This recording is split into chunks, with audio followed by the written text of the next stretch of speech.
Hello there. Today we're going to discuss about the data type part 3, which is JSON and BLOB. So what is JSON? JSON is a JavaScript object notation which is a lightweight and data transfer over the internet.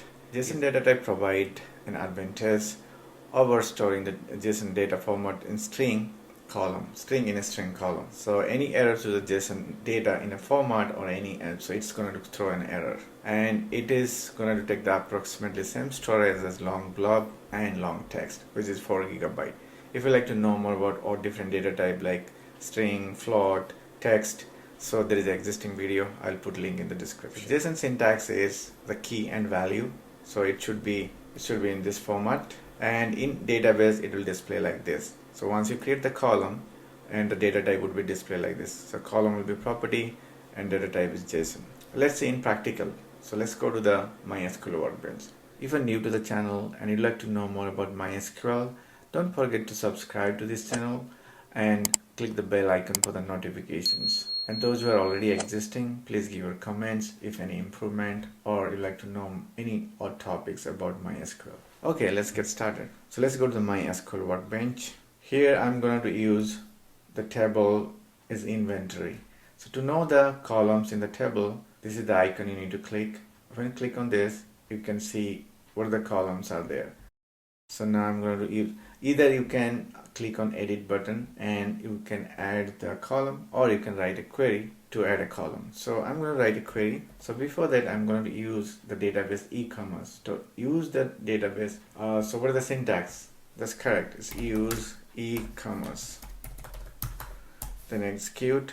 So command enter. Now I'm going to add a column. So to do that, alter table inventory, add column properties, and data type would be JSON.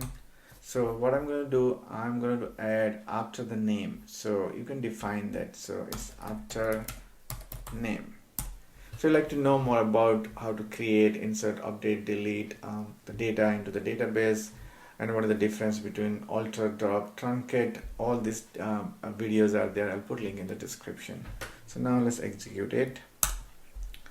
Cool, now it's executed. Now if I open one more time the structure, you could see now the properties and JSON has been added. You could see here. That's great. We're gonna do, so let me do select star from inventory. So if I execute this, you could see now here the property column here, there is no data. So and everything is displaying here as a null. So we're going to add the data into this particular table. So how do we do that? Update data into inventory table. Here I'm going to add the data to the ID number 1. So the computer, I'm going to add some of the properties to this column. So let's do that. Okay, so I'm going to update the inventory table and set the property. Here is the object, it's called JSON object. So this JSON object is a function which is defined in the JSON itself. So here I'm defining all this variable like hard drive 500 GB, then RAM, then manufacturer is a JSON object. So object inside the object, then dimension, which is basically is a 13, 15, 17, then year is to 2022. Where is the ID equal to 1. So basically I'm going to update this ID 1. This is the only one I'm going to update. So let's execute this. So to execute all this, syntax is command shift enter. So now you see it's executed successfully. You could see here. So now if I execute line number 3, command enter, you could see this properties has been updated and all the data are here. So if you like to see if the format is correct, so this is a correct JSON format. So if you like to know how to read the JSON, so you can copy this and go to the browser. So this is JSON validator. So go to the browser, then use the JSON validator. So and press and click on the validate JSON. So you could see now it's a green color, so it's a valid JSON. So now you can copy this and you can use the JSON evaluator. So you can define the JSON path, which property you want to read it. So start with $.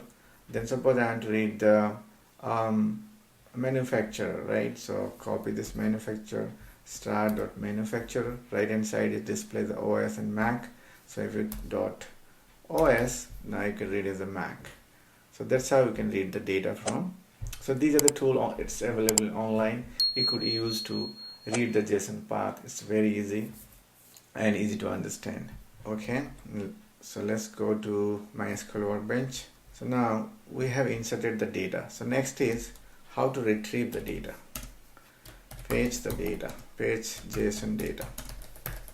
I want to find out from the data the manufacturer OS equal to Mac. So how could I do that? So you can write select name is product name. So I'll change the alias name, product name. Then you can say JSON underscore extract. This is another function which you extract. So another function you can use for that. So it should be then properties, then comma, then dollar dot. So we need to copy that expression, paste it here, and give a colon again.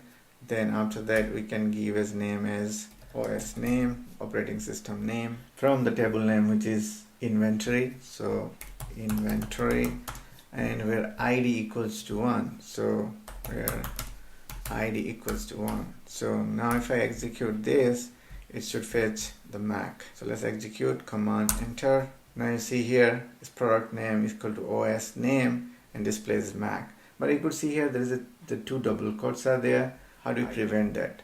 So to do that, so let me copy this same syntax one more time. Control C, Control V here. We'll not use the JSON extract. So it should be like this: product name,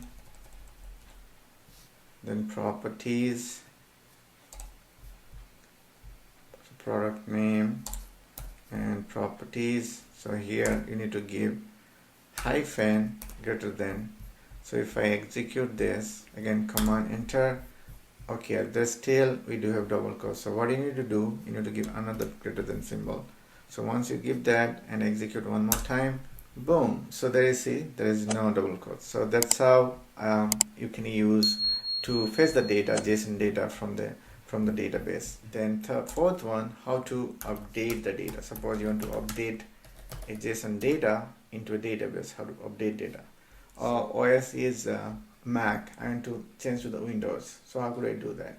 So it should be update inventory,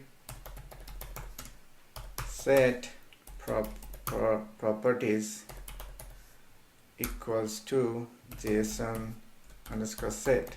This is another function we can use to set the JSON object. And again, so we need to do properties,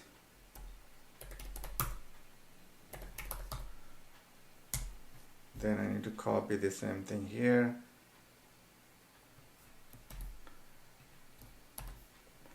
then comma. So here basically what I want to change the name. So I need to give to name as, instead of Mac, I need to do as Windows. Then where ID equals to 1. So now if I execute this, so it's updated. So now if I execute line number 16, previously it was displaying as Mac, now it should display as a window. So now you see it displays as a window. So that's how you can update the data.